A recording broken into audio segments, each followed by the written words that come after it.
प्यार मेरा मेरी कोई दुआ रब सुनदा है ना यादां ओदियां च मर जाना मैनू जग तो भी हुण दस की लेना लौट आएगा प्यार मेरा एतबार वेखी किथे टुट जावे ना जाओ मेरे सोने यार तू रखी है ख्याल तू प्यार साडा भुल जाए ना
سلام.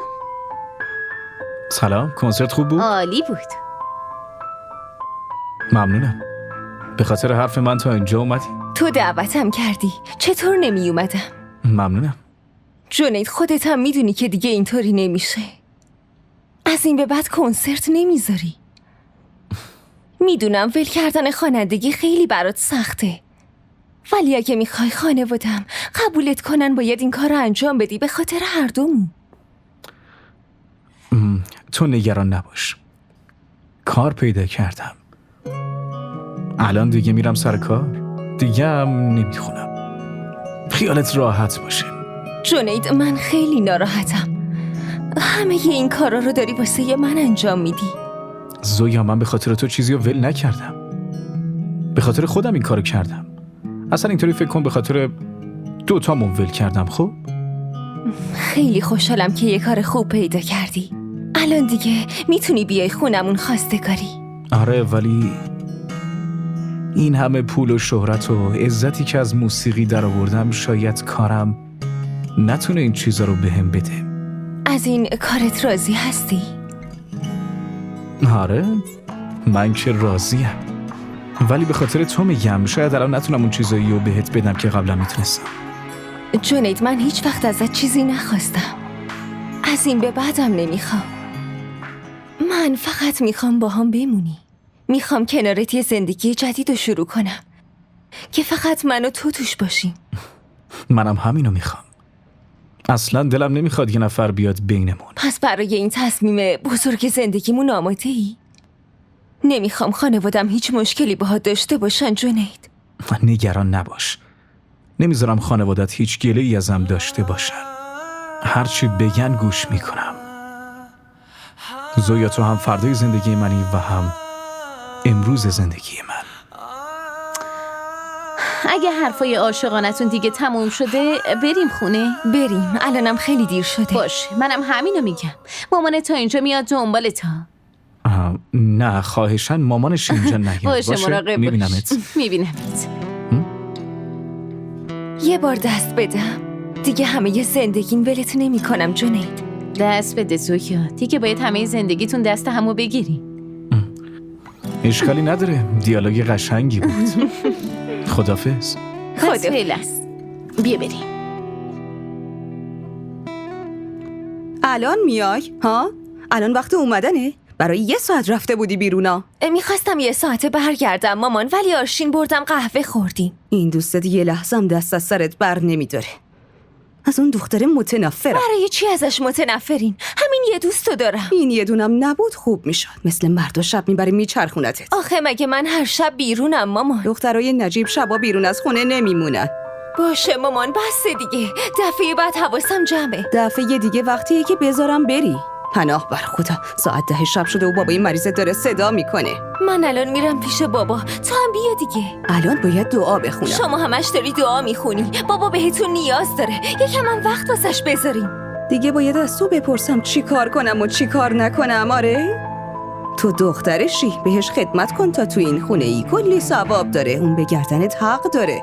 به شما چی؟ زویا با من بحث نکن. نافرمانی مادر گناه خیلی بزرگیه. دیگه برو، منم بعداً میام.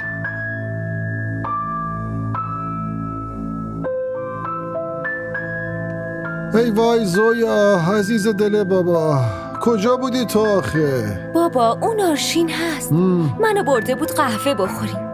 شما حالتون خوبه؟ آره نگران نباش عزیزم، من حالم خوبه. یکم تب داشتم، قرص خوردم. همین که رسیدم مامان نگرانم کرد. کارش همینه. حالا چی بهت گفت؟ همون حرفای همیشگی. میگه من مراقب شما نیستم. عزیزم وقتی میتونه از مراقبت بگه که یکم وسط کاراش برای شوهرش وقت بذاره. درسته. شما هم خودتون رو ناراحت نکنین. فقط آرامش داشته باشین. درست میگی عزیزم، درست میگی. فقط یه نفر دخترم که به فکر پدرشه. یه وقتایی با خودم میگم که اگه تو بری من چقدر اذیت میشم. من ولتون نمی کنم و هیچ جایی نمیرم. همیشه پیشتون میمونم. بابا اگه ازتون یه چیزی بخوام بهم میدین؟ بخواه دختر عزیزم، حاضرم جونمو برات بدم. ها؟ چیزی با ارزشتر از خوشحالی تو ندارم دخترم، باور کن. بیبی من 4 تا دختر دارم. 3 تاشون ازدواج کردن، ولی دختر بزرگم هنوز مجرده. وقتی میبینمش دلم آتیش میگیره. بهم بگی تو قسمتش ازدواج نوشته شده؟ ببینم تا حال خواستگار داشته؟ قبلا خواستگاری خیلی خوبی داشت. هر چی سنش بالا رفت دیگه خواستگارام نیومدن. خب چرا قبلا شوهرش ندادی؟ شماها اول فرصتاتون رو میسوزونید، بعد ناراحت میشین میایین پیش من. خودش به همه جواب رد میداد بیبی. بعدن فهمیدیم منتظر یه پسره بوده، ولی اون ظالم یه دختر دیگر رو گرفت. تو چه جور مادری هستی؟ نتونستی حال دل دخترتو بفهمی؟ اون هنوزم به همه خواستگاراش جواب رد میده، ولی همش خودخوری میکنم که این دختر تا کی میخواد تنها زندگی کنه. این فکر رو باید خیلی قبل تر میکردی. من با کلی امید پیشتون اومدم. تو رو خدا یه کاری کنید. بریم. بیبی باهاتون تماس گرفتن. چند بار بهت بگم اینجا نیا، کارمو به هم نریز. ولی بیبی یه خانومی میخوان باهاتون صحبت کنن. خیلی وقت دارن زنگ میزنن. باشه بهش بگو خودم بعدن زنگ میزنم. چشم حتما. کار دخترت گره داره. برای ازدواجش اعمال خیلی خاصی باید انجام بده. همش رو مینویسم. بهش بگو 7 روز انجامشون بده. بعد یه هفته بیاد اینجا براش دعا بخونم. اولین خواستگاری که اومد شوهرش بده. هر دستوری بدیم به روی چشم. فقط ازتون میخوام براش دعا کنید یه خواستگار خوب براش بیاد. لازم نکرده وقت تو برای خواستگار خوب هدر بدی. اولین خواستگاری که اومد عروسش کن بره. دیگه هرچی قسمته. خداحافظ. خداحافظ. من میترسم تا معین بخواد حرف بزنه یه خواستگار دیگه واسش پیدا بشه، بعد مامان باباش بدنش بره. نگران نباش، اصلا اینطوری نیست. ما این همه چیزای خونشون رو به من میگه. مطمئن باش این دفعه که دوباره بگم جواب رد نمیده. چی میخوای بگی؟ مطمئن باشونا خودشون میان پیشمون و به عدنان پیشنهاد میدن. خیلی خیال تخت سنم. کلی دلیل برای جواب رد دادن دارن. مامان دارم میگم دیگه هیچی نمیشه. باشه شایدم قبول کردن.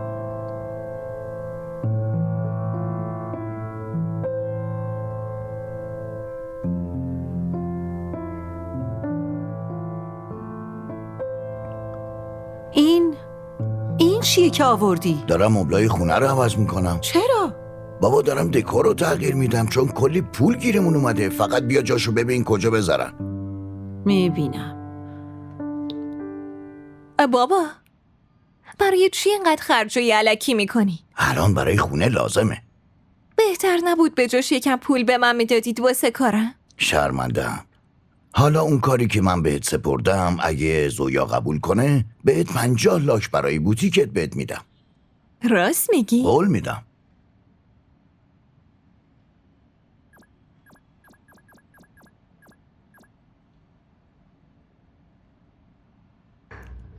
الو سلام. الهام سلام. چی شد بعد این همه مدت یادم کردی؟ بس خاطره. تو که میدونی خونه چقدر کار داره. سرم خیلی شلوغه. میدونی این روزا بچم از خارج اومده، براش دنبال دخترم. آها، حالا دختری هم پسندیدی؟ برای همینه که به زنگ زدم. آها یادمه. تو که میدونی من چقدر از زویا خوشم میاد. چند باری هم باها در این مورد صحبت کردم. ولی اول پسرتو ببینم. خودت هم که خوب میدونی تا استخاره نکنم هیچ تصمیمی نمیگیرم. آره میدونم، ولی یه تصمیماتی رو هم باید به خدا سپرد. باشه، حالا این عادل که دوباره بر نمیگرده به پاکستان. ببین من همین یه دختر رو دارم، نمیتونم حتی فکرشم بکنم که پاشه بره اون طرف دنیا. نه دیگه، عادل الان برگشته، شرکتش هم همینجا بهش کار داده. باشه پس اینجوری که خوبه. حالا ما کی بیایم خواستگاری؟ هر وقت خودت مناسب دونستی. نظرت چیه؟ امروز بیایم؟ امروز که باشه یه کاری کن، امروز 6 به بعد بیا. باشه خوبه، پس میایم دیگه. خدا حافظ.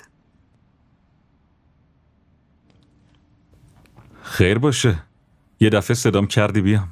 با خاله حرف زدی؟ چه حرفی؟ چطور میتونی موضوع به این مهمی و یادت بره؟ خب چیکار کنم؟ تو رو که میبینم همه چی یادم میره. این دارم جدی میگم. در مورد خودمون دوتا که نبود. یعنی چی مویی؟ بهت گفته بودم با خاله در مورد ازدواج عدنان و زویا حرف بزن. مامانم میخواد بیاد برای خواستگاری. واقعا؟ یعنی تو این قضیه اینقدر جدی هستی؟ معلومه که هستم. این چیزا مگه شوخیه؟ ولی سنم، زویا و عدنان با هم جور در نمیان عزیزم. سبک زندگی عدنان، دوستاش، جایی که میره و میاد. منظورت اینه داداش من به درد نمیخوره؟ نه اینو نمیخوام بگم. فقط میخوام بدونی زویا یه دختر خیلی متفاوتی عزیزم. عدنان خیلی مدرنه، سبکش، علایقش، کاراش هیچ چیش طوری نیست که به زویا بخوره. این دوتا خیلی با هم دیگه فرق دارن. پس یعنی میخوای بگی که داداش من به درد خواهر معصومت نمیخوره؟ تو همه ی حرفای منو اشتباه برداشت میکنی. آخه چت شده؟ من فقط دارم میگم که عدنان باید با یکی مثل خودش باشه، مدرن، امروزی، همش میره مهمونی. ولی زویا چیزای دیگه واسش مهمه. شرم، حیا، نجابت، ادب. اون با این چیزا بزرگ شده. شرم، حیا، ادب، شال روی سر، نگاه پایین موقعی راه رفتن. همچین دختری میتونه شب بره کنسرت موسیقی ولی نمیتونه با یه پسر مدرن امروزی ازدواج کنه ها؟ تو چی داری میگی؟ حقیقتو میگم. خواهری که فکر میکنی خیلی پاکه که 10 به بعد نباید بیاد بیرون. خودم تو کنسرت موسیقی دیدمش که با آهنگای جنید علیم شالشو انداخته بود و میخوند. مطمئنی که زویا بود؟ پس فکر کردی بهت دروغ میگم؟ خودم دیدم با دوستش اومده بود.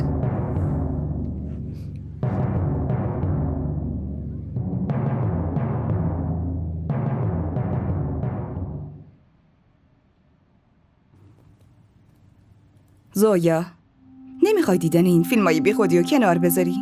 مامان مگه من هم سن شمام که دست از همه چی بکشم؟ بعدش هم تازه من نمیتونم مثل شما زندگی کنم. تو اهل دعایی، دلت با این فیلمای شیطانی که میبینی سیاه نمیشه؟ نه هیچیمم نمیشه. نگاه چطوری داره جواب منو میده.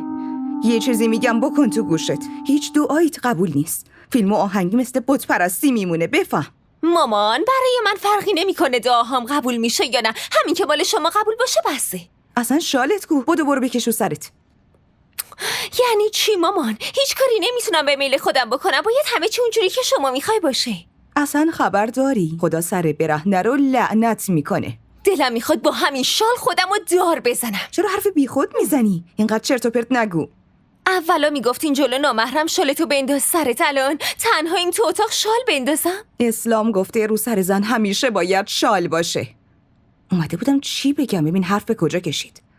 آهان اون الهام داره شب میاد اینجا با بچهش. چرا؟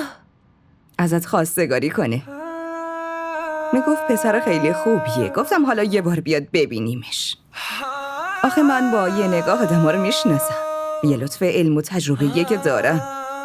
میای با ادب جلوشون میشینی، مرتب و منظم و درست میای سلام میکنی. اینم جمعش کن. پاشو یه کار درست بکن. दूर हो गया है प्यार मेरा, मेरी कोई दुआ रब सुनदा है ना। यादां दियां च मर जाना, मैनू जग तो भी हुण दस की लेना। लौट आएगा प्यार मेरा, एतबार वेखी किथे टुट जावे ना। जाओ मेरे सोने यार, तू रखी है ख्याल, तू प्यार साडा भुल जाए ना। ما را در شبکه‌های اجتماعی دنبال کنید. شنیدم ترفیع گرفتی جناب. بله عمو، الان معاون شدم. ماشاءالله ماشاءالله. میخوای برای همیشه پاکستان بمونی دیگه، درسته؟ بله خاله، میخوام پاکستان بمونم. خیلی دوست داری اینجا رو. برادر چرا دوست نداشته باشه؟ شما عادل از بچگی میشناسید. پسرم خیلی حرف گوش کنه و خوبه. در اصل این خودش اینجا رو خیلی دوست داره، واسه همینم فکر میکنه همه همینن، برای همین از این سوالا میپرسه. آقا به نظرم هر کی که دلش زنده است اینجا رو دوست داره. سلام. بشین پیشمون دخترم. خب درسات چطور پیش میرن؟ خوب پیش میرن.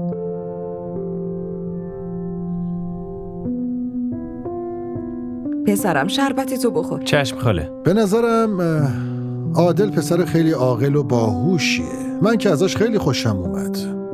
آره منم خوشم اومد. با خانواده است، تحصیل کرده است، آدم شریفیه. البته قیافش هم خوبه. به نظر خوبه ولی چی شده؟ تا استخاره نکنم هیچ تصمیمی نمیگیرم. اینو به الهامم گفتم که اول بذاره استخاره کنم بعد بهش میگم. باشه تو این دفعه هم استخارتو بکن. تو چرا ساکت نشستی؟ بگو. این هر وقت برای ازدواج زویا خبریه ساکت میشه. نه بابا، این دفعه منم یه خواستگار خیلی خوب برای زویا دارم. خب حالا خواستگاری که برای زویا میگی کی هست؟ سنم میخواد برای داداشش بیاد خواستگاری.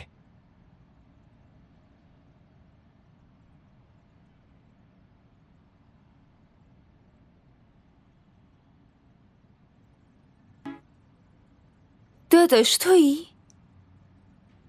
آره منم. چطور؟ نمیتونم بیام تو اتاقت؟ نه میتونی بیای. چی شده؟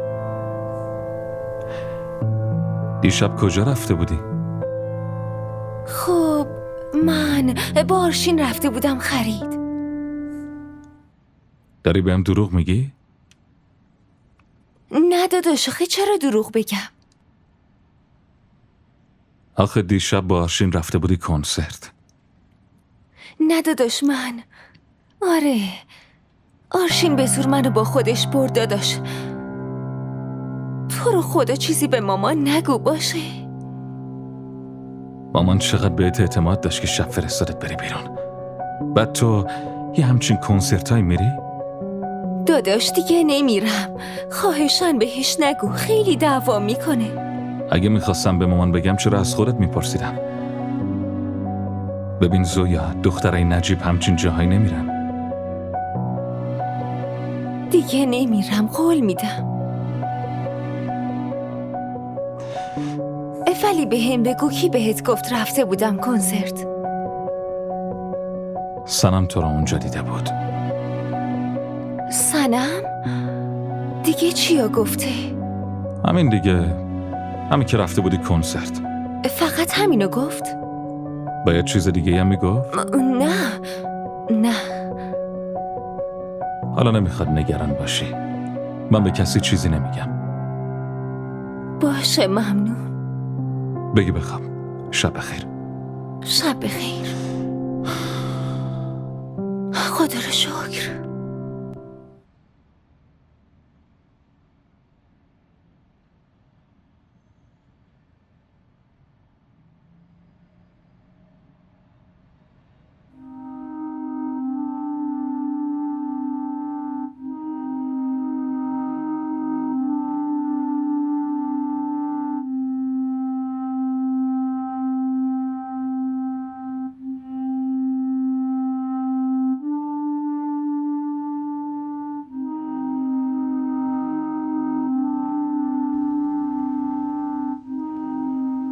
الو آرشین، چی شده زویا؟ این موقع شب چرا زنگ زدی؟ داداش معینم همه چی رو فهمیده. چی رو فهمیدی؟ همین که دوتایی رفته بودیم کنسرت. آخه اون از کجا فهمیدی؟ اون صنم خانم دوتامونو دیده با جنید داشتیم حرف میزدیم؟ نه شکر خدا با جنید ندیده، ولی من الان خیلی میترسم همه یه بدبختی رو ریخته روی سرم. بقیه چیزا که خیره. واقعا خیلی منو ترسوندی دختر. میدونی چیه؟ یه خواستگارم واسم اومده، همه از پسر خوششون میاد. چرا پس اینو زودتر بهم نگفتی؟ حالا میخوای چی کار کنی؟ نمیدونم، مامانم هنوز جوابی نداده. میگه وقتی استخاره کردم بعد جواب میدم. بعدش هم داداشم معین اونم یه خواستگار دیگه آورده. پس جنید چی؟ برای همین به جنید میگفتم یه کار خوب پیدا کن تا خانوادم بتونن قبولت کنن. زویا، جنید که دیگه کار پیدا کردی. بعدش هم یکم طول میکشه خوانندگیشو ول کنی. همه چیزایی که به این سختی به دست آورده رو داره ول میکنی. این کار آسونی نیست. باشه، اگه براش سخته پس بهش بگو ولم کنه. زویا، این چیزا به این آسونی که تو داری میگی نیست عزیز من. خب پس چی کار کنم؟ معلوم نیست داداشم چه فکری میکنه. از اون طرف برای داداش سنم ازم خواستگاری شده. من که خیلی میترسم. زویا، الان وقت این رسیده که در مورد جنید با خاله حرف بزنی. اگه با مامانم در مورد هر پسری حرف بزنم همون اول میگه که نه، مطمئنم. خب اسم پسره رو نگو. تو بگو فامیلای آرشینی. آره داری درست میگی، ولی آرشین مامانم قبول میکنه؟ ببین زویا، تو باید حرف بزنی. اصلا من خودم واسه جنید میام خواستگاریت. خاله رو اینطوری راضیش میکنم. بعدش چی کار کنیم؟ بعدش دیگه هرچی بشه همون میشه. اول بذار خواستگاری تموم شه. من مطمئنم که جنیدو ببینن خاله و عمو قبولش میکنن. اگه قبول نکردن چی؟ زویا، باید خودت راضیشون کنی. آخه چی طوری؟ این حرف بعدنی. اول بذار بیایم خواستگاری. باشه، پس به جنید بگو بیاد خواستگاری. باهاش حرف میزنم. تو فقط خاله رو راضی کن. جنید کافیه بیاد خونتون. بقیه‌شو دیگه یه کاری میکنیم. همین الانش خواستگار اومده، برای همین نگرانم. هنوز که خاله استخاره نکردی. قبل از اینکه داداش این چیزی به خاله بگه خودت برو باهاش حرف بزن. باشه. خیلی خوب، فعلا برو. بعداً صحبت میکنیم. منم به کارم برسم. خدافظ. خدافظ.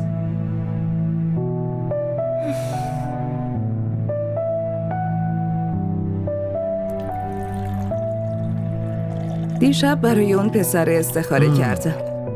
اون وقت علمت بهت چی گفت؟ استخارش خوب در نیومد. اون پسره برای زویا خوب نیست. زندگی باهاش خیلی سخته، خیلی خطرناکه. زویا نمیتونه خوشبخت بشه. ولی من از اون پسر خوشم اومده.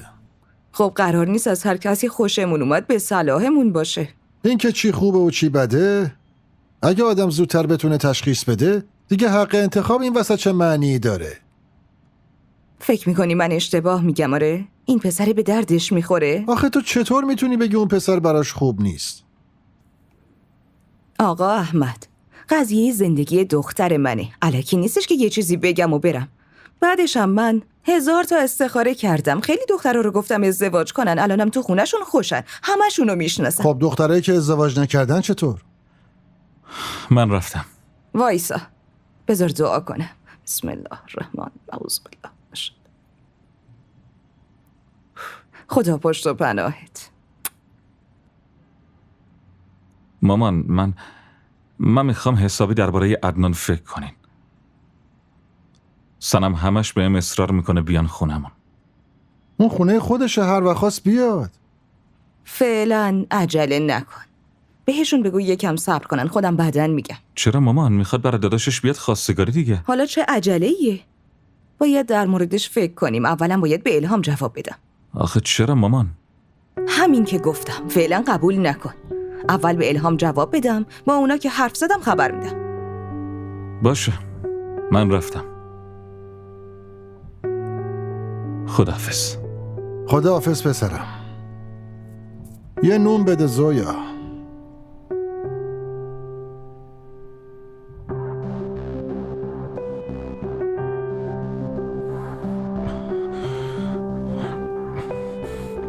حالا امروز برنامه چیه؟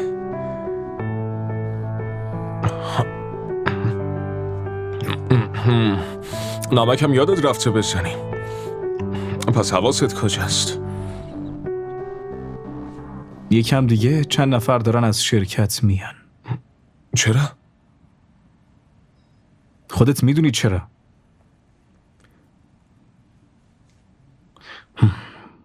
خوندن رو گذاشتم کنار. آلبوم بیرون نمیدم. خب به خاطر دونستن این موضوع واکنش نشون میدن. ماشین رو میگیرن، خونه رو پس میگیرن. یکم دیگه دارن میان درباره قرارداد خونه حرف بزنن.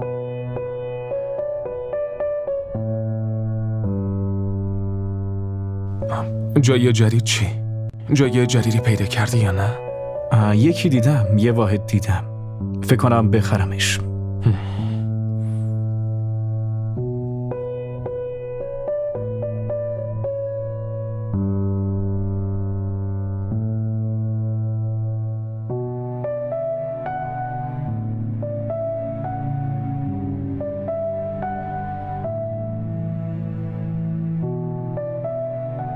مامان میخواستم یه چیزی بهتون بگم.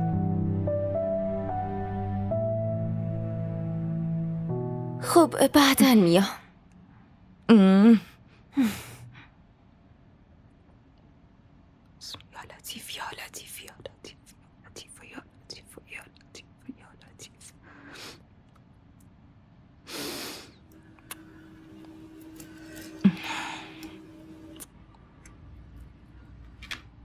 خانوما شما برین دیگه. تموم شد. باشه؟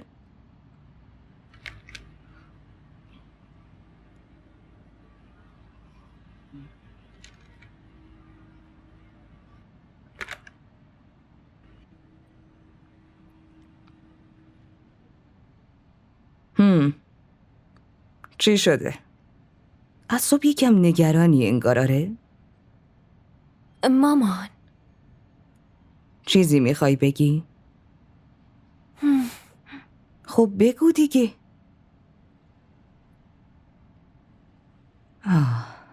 فکر کنم به خاطر اون پسره که استخاره کردم ناراحتی. ببین، تقدیر آدم و خدای متعال می نویسه. تو تقدیر اون اینو نوشته بود. استخاره فقط یه آگاهی، همین.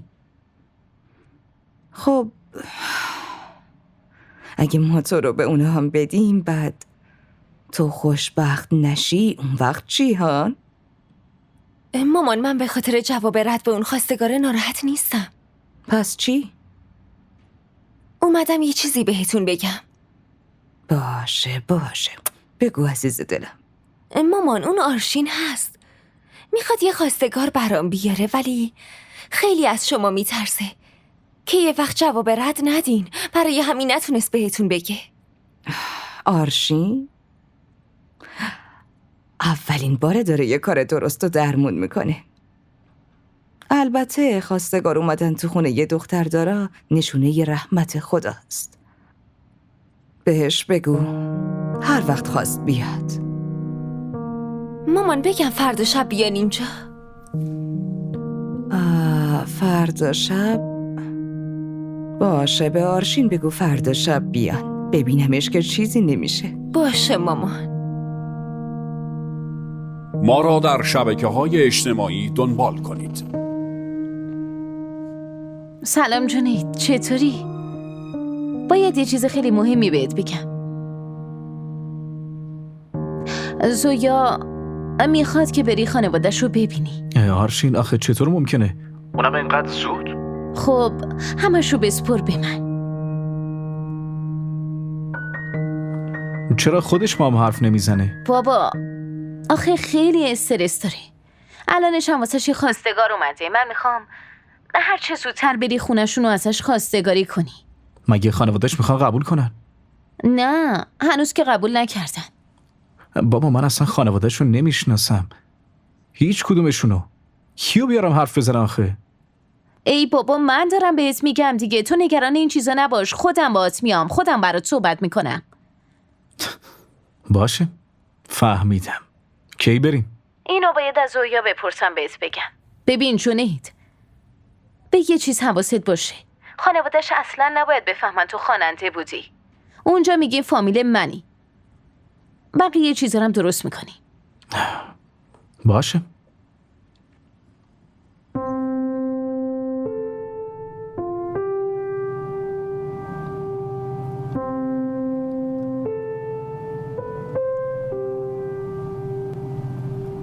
الو، یه کار ازت خواستم، اونم نتونستی. کدوم کارو میگی؟ وای عالیه، چقدر بهت امید داشتم. یادت رفته یا داری ادا در میاری؟ نتونستی با مامانت حرف بزنی؟ آره بهت از خواستگاری عدنان از زویا گفته بودم. پس قضیه اینه. سنم عزیزم تو چرا اینجوری شدی؟ ما با هم نامزد کردیم. به جای اینکه از خودمون صحبت کنیم همش داریم حرف عدنان و زویا رو میزنیم. حرف زدی یا نه؟ آره حرف زدم. خب چی گفتم؟ سنم لطفا صبر کن. معین دیگه بیشتر از این چی میخوای از داداشم بدونی؟ آخه فقط حرف زدن کافی نیست که. پس میگی داداشم بده؟ آره پس چرا داری با هم ازدواج میکنی؟ تو چرا متوجه نیستی عزیزم؟ قضیه ما دوتا فرق داره. یه چیزو خوب گوش کن. مامانم گفته اگه عدنان با زویا ازدواج نکنه من و تو هم نمیتونیم با هم دیگه عروسی کنیم. چی داری میگی؟ ببین ما این کاری که ازت خواستم رو انجام بده، تو شبم به هم جواب بده. فهمیدی؟ سنم گندش بزنن بابا.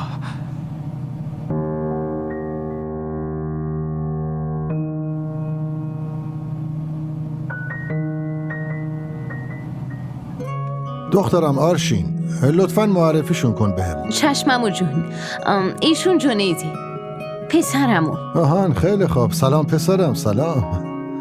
مادر پدرت منظورم اینه که یعنی کس دیگه ای باهات نیومده؟ بله پدر و مادر من فوت شدن. خدا بیامرزه. خب خواهر برادر چی؟ نه خواهر برادرم ندارم، تنها. شغل چیه پسرم؟ من تو یه شرکت خصوصی کار میکنم عمو. اگه راستشو بخوای به نظرم حس میکنم شما رو یه جایی قبلا دیدمتون. خب عمو جون، میگن از هر آدمی توی دنیا 7 نفر شبیهش وجود دارن. ممکنه شما یه نفر شبیهش رو دیده باشید مگه نه؟ ببینم حالا کی اینو گفته؟ بله اینطوری میشه، خیلی هم میگن. بعضی چهره ها همیشه آشناست، وقتی اونا رو میبینی حس میکنی قبلا یه جایی دیدی شد. بله درست میگین. سلام. سلام پسرم. سلام داداش معین.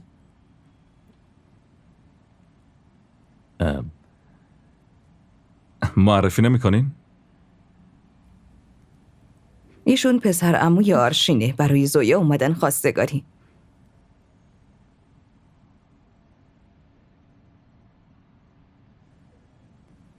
چطوری آرشین؟ خوبم ممنون. خب کارتون چیه؟ ایشون توی یه شرکت خصوصی کار میکنه.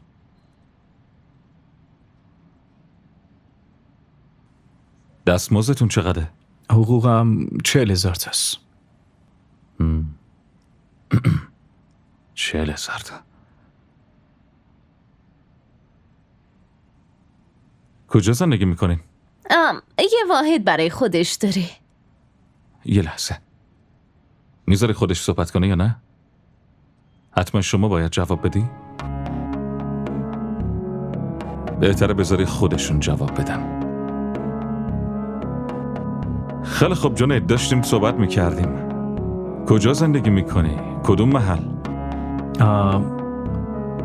یه آپارتمان تریپلکس هست من اونجا.